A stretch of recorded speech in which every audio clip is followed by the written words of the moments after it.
Good morning, evening, or afternoon to all of you beautiful people. Josh here, back to bring you some sweet voice-based content. Long-time viewers of the channel, or let's face it, probably short-time viewers, will know that JRPGs are my favourite style of games. From Kingdom Hearts to Final Fantasy to Persona, these are games that occupy the top echelons of my favourite games of all time. And in the summer of 2004, at the humble age of just 9 years old, I stumbled across the first JRPG I would ever play. A game that would change my taste in games forever. While digging through a box of old PS1 games that my mum had picked up from a jumble sale, that's a garage sale to my American viewers, I found a copy of a little game called Grandia.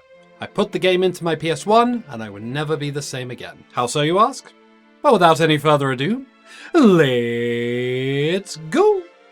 So I honestly think that Grandia is the most underrated JRPG of all time. I remember so vividly being mesmerized by the game. The opening cutscenes coupled with the incredible music of the game hooked me immediately. I sat playing for the first time for hours, so long in fact that my parents were actually confused as to why I was so quiet. It's a formative memory that sticks so vividly in my mind, even nearly 20 years later.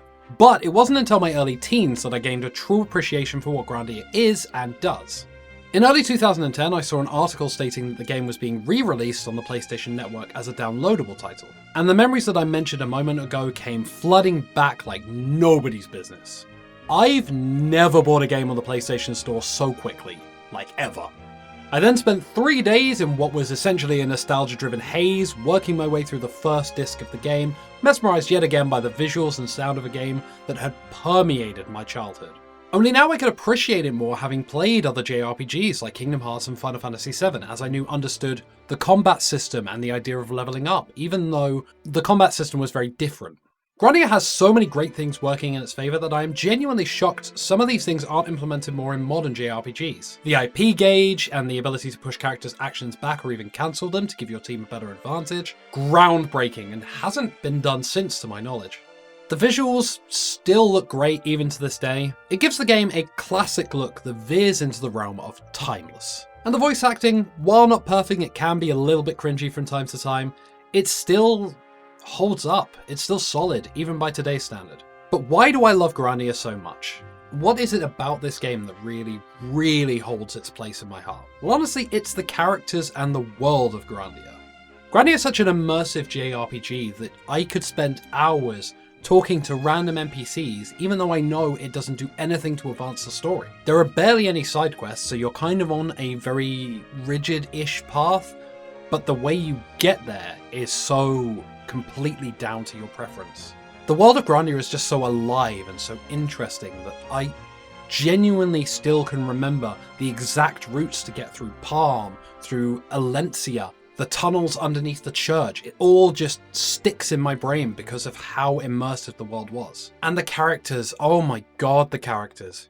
Justin is a character who I've related with consistently over the course of 20 years. And that's simply due to the fact that we grow with Justin. He goes from a troublesome youth playing games and causing trouble to a brave adventurer fighting monsters in a salt mine, and then literally becomes the savior of the world.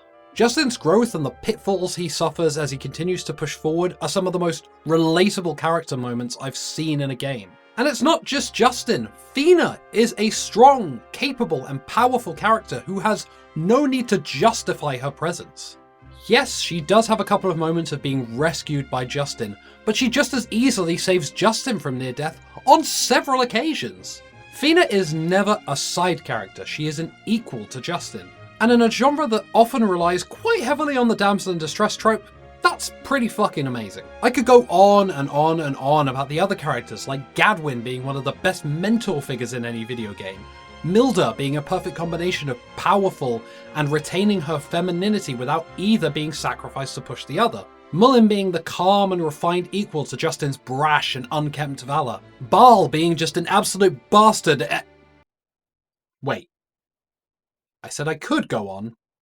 Not that I should go on. The point is, Grandia is honestly amazing, and it still appeals to me, even differently now than it did in my younger days. When I first discovered it, it was a whole new world of wonder and mystery that I was being exposed to, much like a lot of life is when you're young. When I was a teenager, I was just getting my first taste of independence, and That feeling of exploration, freedom, and coming of age that Grandia holds so prominently in the story just was something I related to so heavily. And nowadays, the game holds that nostalgic place in my heart, bringing me back to simpler times before the complications of life get a hold on you. Whenever I need a pick-me-up, or I need to just get out of the craziness that is the current world, I go back to the world of Grandia. I get drawn in by the familiar sounds of Palm, Elencia, Cafu, and Elent, and just bring back those memories that I can never truly forget. Grandia truly does hold one of the biggest and most important places in my heart. And there we go! So that is an honestly quite abridged version of why I love Grandia so much. I know, right? You're looking at the timestamp and thinking, shit, that's the abridged version?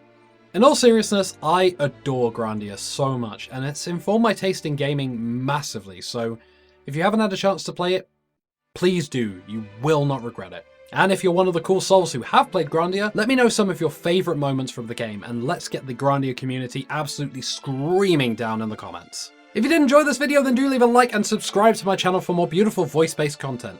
Keep your eyes out for my next video. I do upload every 2 weeks, but until next time, thank you for allowing me to be insufferable for a bit. I hope you guys have enjoyed.